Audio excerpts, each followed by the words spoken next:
கெட்ட வார்த்தையில பேசுறது, சரக்கு சாப்பிட்றியா அப்படின்னு கேட்பாங்க. தப்பாவோ ஒரு திருட்டோ நம்ம பொய்யோ செய்யல. நிறைய இருக்குது. ஆட்டக்கறி தானே என்ன கத்தி பேசுற, கோவம் வரும். அந்த அந்த நேரத்துல என்னடா ஒருத்தங்க ட்ரிங்க் சாப்பிட்டு தப்பா நடந்துட்டு போயிடுவாங்க அந்த ஊர்ல. அக்காவே ஒரு 8-7 மாசம் வரைக்கும் இப்ப ஆடுறோம்னா அவங்க வீட்டு பொண்ணா பார்த்தா போதும். டேட் ஆனாலும் ஆடணும்.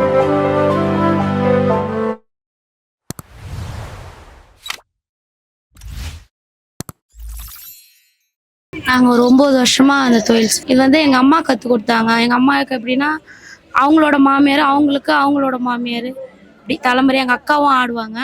இப்படி தலைமுறையா அப்படியே கத்து பாரம்பரியமா ஒரு 6 தலைமுறை அப்படி செய்யும்.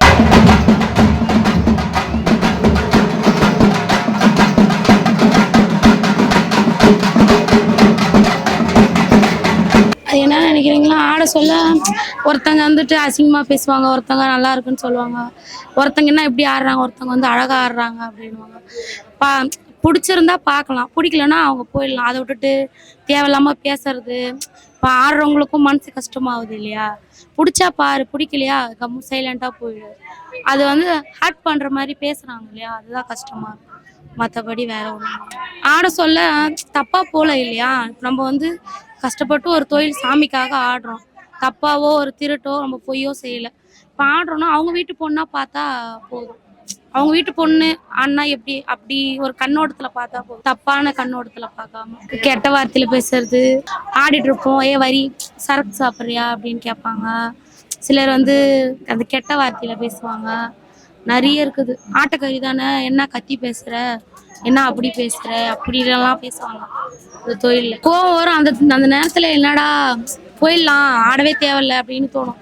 ஆனா வந்துட்டோம், வீட்டு சூழ்நிலை, நம்ம ஆடினாதான் நம்ம வீட்டுல நம்ம பார்க்க முடியும் அப்படின்ட்டு அந்த எப்படி சொல்ல, இந்த காதலை வாங்கி அந்த காதலை விட்டுட்டு நாங்க ஆடிட்டு மேக்கப் அழிச்சிட்டு நாங்க வீட்டுக்கு போயிட்டோம். அவ்வளோதான், அதோட அதை மறந்துடுவோம்.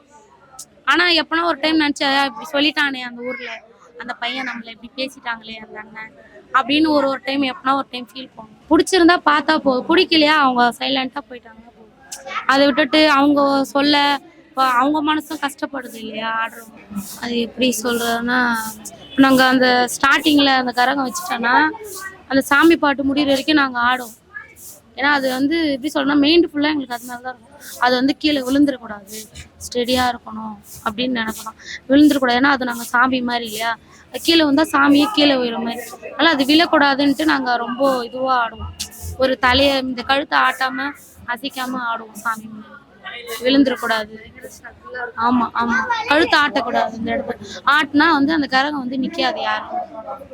அரிசி கரகத்தில் வந்து அரிசி கொட்டி அதெல்லாம் கட்டுவாங்க. அரிசி அது கீழே விழுந்தா அது ரொம்ப பெரிய அசிங்கம், அது விழக்கூடாது, கரெக்டா ஆடணும். நான் எங்க அம்மா ஒரு 12 வயசுலயே என்னை கூட்டினு நினைப்பாங்க. இப்போ 20 வயசு ஆகுது. அம்மா எல்லாம் சொல்லுவாங்க நிறைய, ஒருத்தங்க ட்ரிங்க் சாப்பிட்டு தப்பா நடந்துட்டு போயிடுவாங்க அந்த ஊர்ல. அதே மாதிரி எங்களையும் ஒரு ட்ரீட் பண்ணுவாங்க. நாங்க சண்டைக்கு போயிடுவோம், ஏன் எல்லாரும் ஒரே மாதிரி கிடையாது அப்படின்னு. அந்த மாதிரி வாக்குவாதம்லாம் அதிகமா வரும் எங்களுக்கு. அம்மா எப்படின்னா எங்க அண்ணன் வயிற்றுல இருக்கும்போதே ஏணி மேல ஃபயர் பண்ணும்போது லைட்டா அவங்களுக்கு பிடிச்சிக்கிச்சு அந்த ட்ரெஸ்ல.